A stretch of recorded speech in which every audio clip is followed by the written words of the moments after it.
And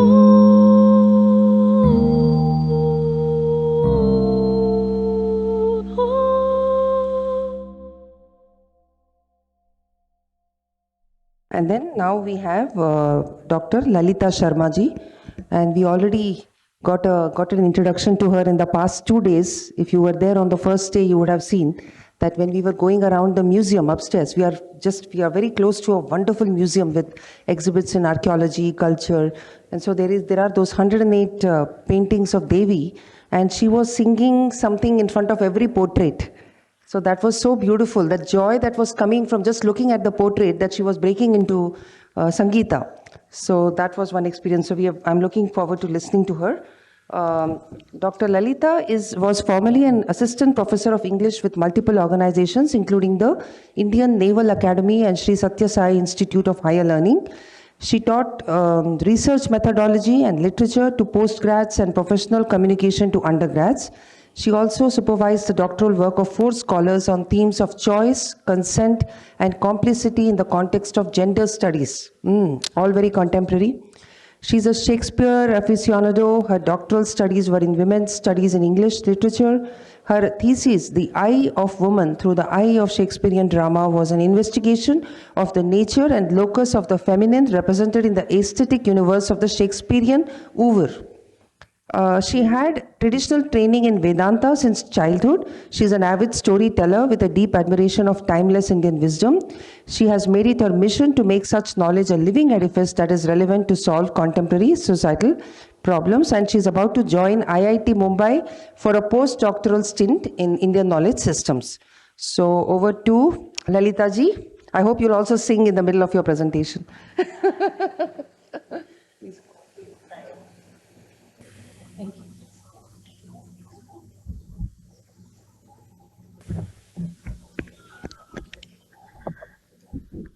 Offering my humble reverential pranams at the feet of my parents, my guru, and the omniscient Lord.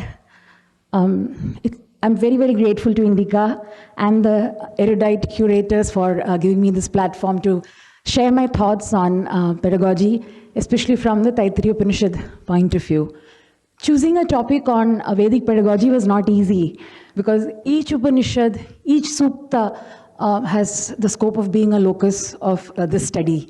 And my first thought was to choose Chandogya or Brihadaranyaka, and then I felt very intimidated by the volume of it. Then I thought Ishavasya or Mandukya, then I got intimidated by the brevity of it.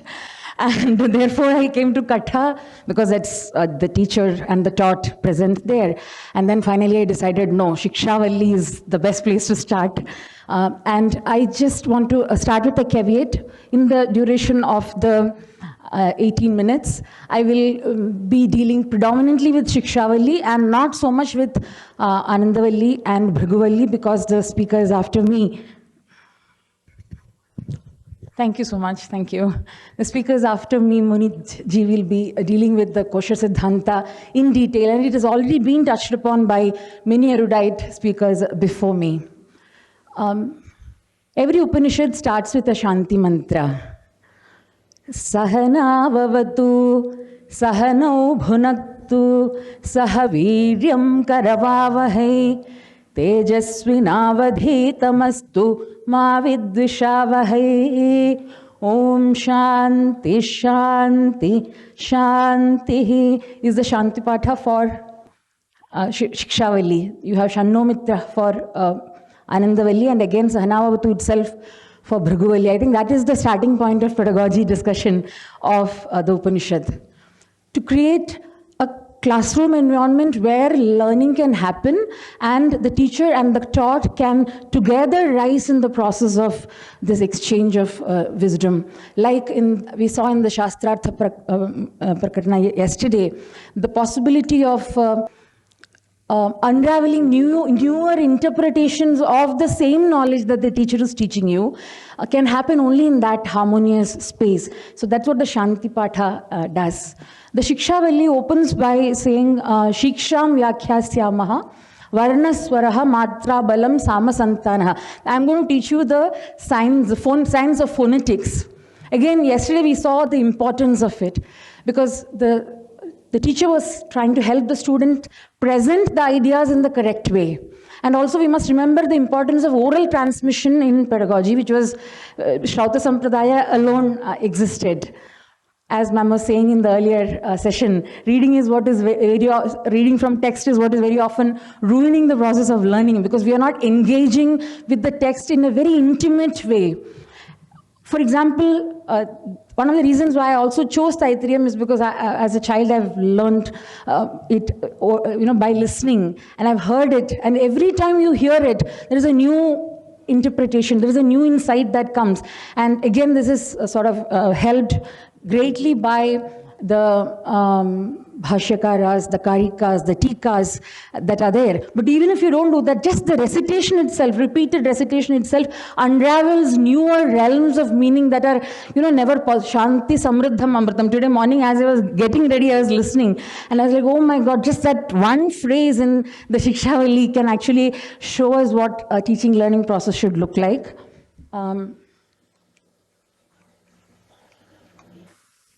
Right, my presentation overview is Introduction to Taittiriya, Textual Analysis. The paper has Educational Philosophy and Pedagogy of Śikṣāvallī separately, Anandavalli separately, Bhriguvalli separately, and then sharing how the text is a manual for Vedic pedagogy.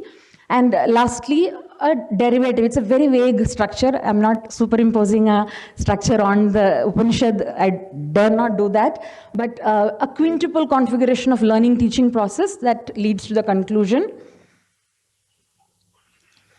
Right. I'm not going to talk of the Upanishad to this crowd. In the Śikṣāvallī, the reason why it opens with this discussion of phonetics is it starts with Varna, that is discussing the alphabet, how to pronounce. So we start there, and then the accent, the Swarita, Anudata, Udata, those portions, followed by the measures, Matra, Balam, how much stress, how much emphasis is to be given in the Vedic recitation. And then you have the uniformity of presentation that is taught to the student.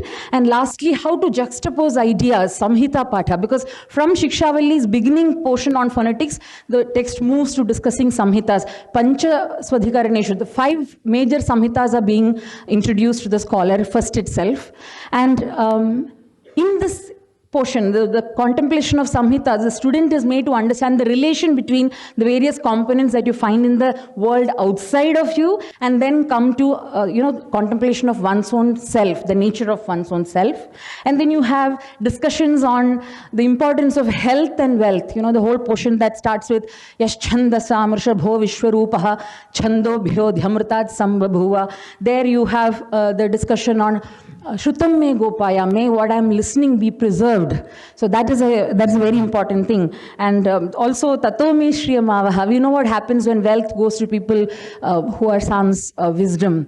So wealth need necessarily come to people who are endowed with wisdom, and therefore the prayer that wealth comes from all forms. Another portion that fascinates me in this portion is where the teacher prays that ideal students come to him or her from all corners.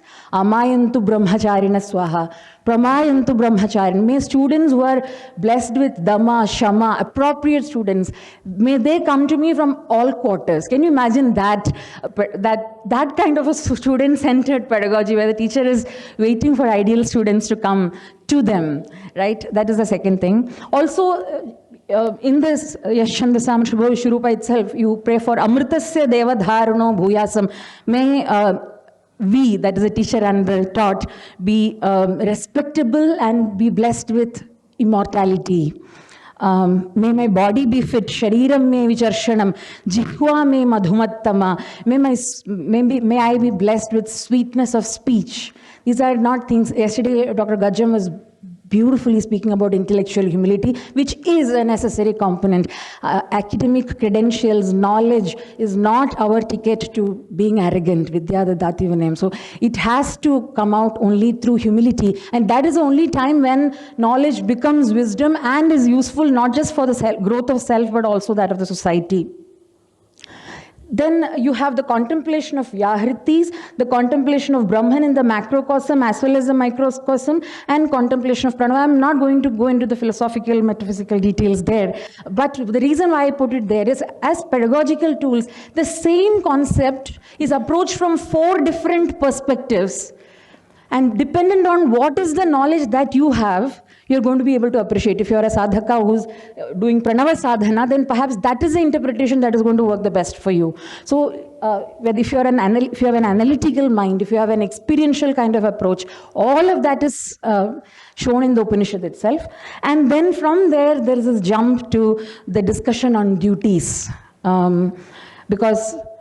And this discussion on duties can be mapped directly to the kind of students that the teacher is wishing for. Swadhyaya pravachanabhyam na pramaditavyam matradevo bhava pitradevo bhava. It's high time we tell these to our students when the generation wants to question every single decision that comes. But also from the other end, as parents, to remember that we have the duty to be the God that they deserve, and take parenting as a very serious responsibility. So we have the whole discussion of duties, and also in this entire portion we see a lot of citations. For example, Radhitaraha, who is the father, and Satyavrata, who is the son. You have Paurushishti, who is the father, Taponitya, who is the son. You have Mudgala, who is the father, Naka, who is the son. We keep thinking that citation is MLA, APA, Chicago style of citations, but we have an elaborate system of citation where we say this idea was iti Trishankor Veda Anuvachanam. This was suggested by him, practiced by him. I am telling you this. So the possibility of incorporating these discussions into the Upanishad is another valuable pedagogical tool that I wanted to share. Also in the ethical part, Ritam cha swadhyaya pravachane satyam cha damascha tapascha shamascha agnayascha agnihotram cha atithayascha, how to be hospitable, where people can live with you when you are being an excellent host. Right? How to take care of your guests. Manusham cha, human values at the base of it all. And then prajascha, prajanascha, prajatischa. We have the duty and responsibility to shape a generation that is able to carry on this. I mean, sometimes it is prema putras who are your students, and then you have the responsibility to impart this lesson to the next generation and the next generation. And in all of this, you say, Ritamcha swadhyaya pravachanecha, prajacha swadhyaya pravachanecha. All these duties that you have to do is in one side, but along with that, please do swadhyaya, please do pravachana. These are part of your responsibilities. So we are establishing this tradition of knowledge transmission that shall not stop with one generation. This was a huge concern every time we were talking about folk art, or even Vedic scholars who are 80 plus, and then we are like, my God, they're walking institution. What happens after? We have to ensure that it does not end with a person, but that the lineage goes on, because that is the pedagogy of the Upanishad. Right? The convocation address is a very affectionate way the teacher sends the student, equipping the student with everything that you need, and also goes on to add, should you have any doubt at any point, you have this group, your panel of scholars available, go ask them, they will instruct as to what to do. Right? So that is your Śikṣāvallī. And then you have the Anandavalli, which will be dealt with in detail, where Brahmavidya is taught in a nutshell. The subject matter is Brahmavidya, but the way it is presented by beautiful visual representation. I've tried in a later slide, just indulge me for a few minutes. So you have the discussions on knowledge, liberation, definition of Brahman, to go on and say that it is not possible to define Brahman because it's something that, it's a wisdom, right? And then you have the kosha theory, the pancha koshas visualized for you in the form of a human being or a bird. Again, you have the Shena Chiti. I wanted to show this layering. There is a concept explained to you with the help of a visual metaphor, and then that gets carried on to the ritual, because the Shena Chiti in the Homakunda is also in the form of this eagle or the falcon. Right? So multiple levels in which one idea is introduced to you. And then you have, ma'am was talking about the happiness theory. The foundational discussions on what is happiness, define happiness, levels of happiness. All of that happens in the Anandavalli. And so in this you have the You have analytic methods, inductive methods, reductive methods. There is defensive stances taken, presuming what are the counters that might come, and also offensive stances where you sort of critique existing theories. And lastly, I just want to mention that I firmly feel that all the Vallis have the Adhikarana method in them, even though it is Purvamimamsa perhaps. You have the Sangati, you have the Vishaya, you have the Samshaya, Purvapaksha, Siddhanta and Prayojana, the 6 aspects that can be traced in the Upanishad itself. So that is another research methodology of Taittiriya Upaniṣad perhaps. This was not working, therefore. Right, and lastly, Bhrigu, the story of Bhrigurvai Varuni, the story discussion between the father and the son on how to investigate Brahman. So there is an SOP when we start an experiment, right? So he does not give elaborate details. Go, inquire, return. That is the method. And then familiar things, yesterday Dr. Gajam was also mentioning, familiar things are introduced to you to say, this is like that, because it's not possible to define that. Therefore, you are shown tiny things that you can comprehend. So step-by-step investigation, and then the necessity of humility and mental purity and tapaha, penance, these unavoidable criteria. But again, a lot of use of iterations, metaphors to help the student visualize. This is a Shena Chitti, the 3D visualization is by Dr. Kapila Vatsyayan. I should have added the citation, I'm sorry. This has 5 layers, 5 angas, and you see this visualization of conceptual categories as 5 repeated throughout the Upanishad. For example, you have the Panktam discussion, Prithivyantariksham Dyaur Dishobantara Dishaha, that is 5. Agnir Vayur Aditya Chandrama Nakshatrani, again 5. Apa Oshadhyo Vanaspataya Akasha Atma, again 5. So that is your macrocosm 5 in Panktam. Then you have within oneself Pranopanudana Samana Vyanaha.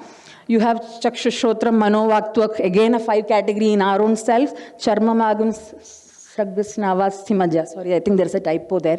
So that is again within us. So there is this Panktam category that is shown in the macrocosm and in the microcosm, so that the child, the learner, can relate to the understanding of the phenomena outside as well as the one inside. And the Panchakosha itself, the category of 5. Tasya Purusha Vidhatam, Tasya Shiraha, Dakshina Pakshaha, Uttara Pakshaha, Atma Prucham. So it is described to us in the form of this visual human/falcon metaphor. That's another thing that I wanted to.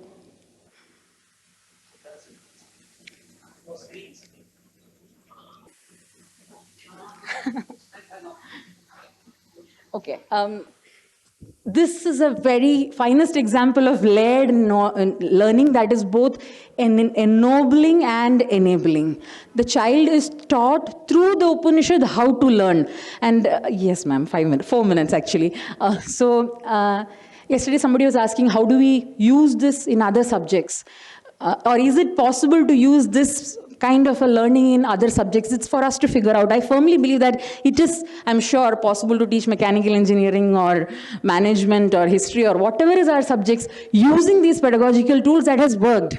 Especially approaching the same subjects in 4 or 5 different ways, dependent on the background of the student, the brilliance of the student, the capacity of the student, etc. And then slowly build it up where we all, most of us who are academicians know that our cohort is definitely very varied in terms of their abilities and belief systems and background. So, right, last slide, thankfully. So the quintuple configuration of teaching learning that I saw was, there is a physical level, there is an energetic level, there is a mental level, there is the intellectual and the spiritual dimensions. I'm not using the Kosha terminology per se here, so because it should be acceptable also in the wider Western audience, which may not understand the nuances of the terms. So probably like how you first introduce solid foods and then expose people to a whole meal. Let's first start somewhere, right? So education that initiates with the physical body, considered as a foundation of all other aspects of human development, emphasizing on proper diet, You also see that with Shvetaketa Uddalaka story later. Hygiene, all of this becomes part of the learning. Then you have the energetic, vital body where, breathing techniques, yoga, meditation, the whole training to contemplate is given. And then you have these days we talk a lot about gratitude, how to be grateful, how to give, how not to give.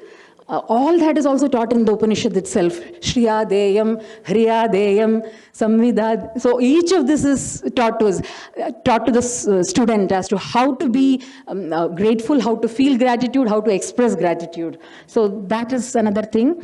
Then you have the higher cognitive function, the development of intellect, also intellectual curiosity, rigor, that completion of cognitive cycle, which are taught to the student without even them knowing, right? So that is the beauty of the Upanishad. And last is finally turning inward and realizing what is in me is what is out there, what is out there is what is in me. And then you have the ability to cultivate joy and spiritual bliss as a part of human experience. And that, I think, is the aim, perhaps the singular aim of all pedagogy, irrespective of whether we are teaching economics or literature or mathematics or whatever else.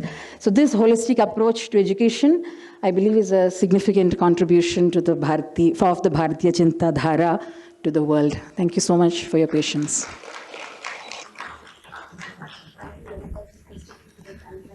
Thank you. Ji. Question? Who? Okay. Nomesh ji, yes. That was wonderful. You talked, to me at least, maybe I'm wrong, you talked about the what part, right? What all sort of needs to happen, what all this pedagogy can lead to, right? It's the outcomes that we are looking at. Does it also give indications of the how part, right? Which is, how does one inculcate and develop, these abilities, and how does one create an environment that facilitates the development of these abilities and so on? Does anything, whether Upanishads or anything else that you might have read, talk about that also? Because that is really what we can do, right? This is what we can expect out of the whole process. But what is my to do? Do you have any indications of that? The Upanishad is aphoristic in nature.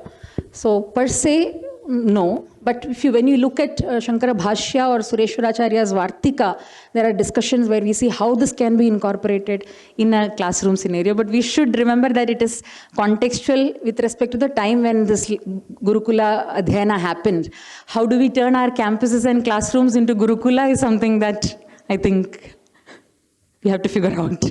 But what I do think that multiple organizations have managed to do this. I think Amrita Vishwa Vidyapeetham classrooms, my own classrooms at Satsa Institute of Higher Learning. I also floated a course on IKS to the students where I worked previously with C.V. Raman Global University, which was a pan-global, pan-religious cohort. And but we still started with Sahanavavatu. So I have students from Sudan, Nigeria, Omar Khalid from Nigeria who can say Sahanavavatu without it conflicting with his belief and 5-time prayers a day. And I think that, I'm not saying dilute it, I'm just saying share it. That is the only thing I know. But I thank you for the question. I will think on how we can glean practical aspects. Thank you. What was the name you mentioned? Where some books you mentioned, right? Some texts where we can find it, contextual part? Sureshwaracharya's Vartika had a very interesting discussion. Sure. Especially Śikṣāvallī. That is what interested me the most. Pass the mic to, I just want to, I think, take Noneshji's question and maybe just posit something here, that in the classes, maybe something like, like there is intellectual. Here we can borrow a little bit from the folk pedagogy that we talked about yesterday. Right, that's really valuable. Thank you. Yeah. And so we are here. We should, there is the academic, there is the artistic, which is already there in the Upanishad. And in the implementation aspect, we can take the folk pedagogy and the tools that they use. How can that be transposed to modern classrooms and campuses whilst maintaining the spirit of the Upanishad. Beautiful, thank you. As a literature teacher, I have tried to do this. For example, when I'm teaching, I don't know, literary we already forms or do that. metaphors. As teachers, we Yes, already do so that. if I'm teaching alliteration, in English, they get caught up in the word meaning, but it is far more easier for me to say, Hridantare nirantaram vasantameva yoginam tamekadantamevatam. Now, they may not know Sanskrit, but the alliteration part is picked up immediately, and then I can go back and probably explain the meaning and then let it be. So, that is a possibility, I think. Thank you. Thank you, Lalita ji. Round of applause.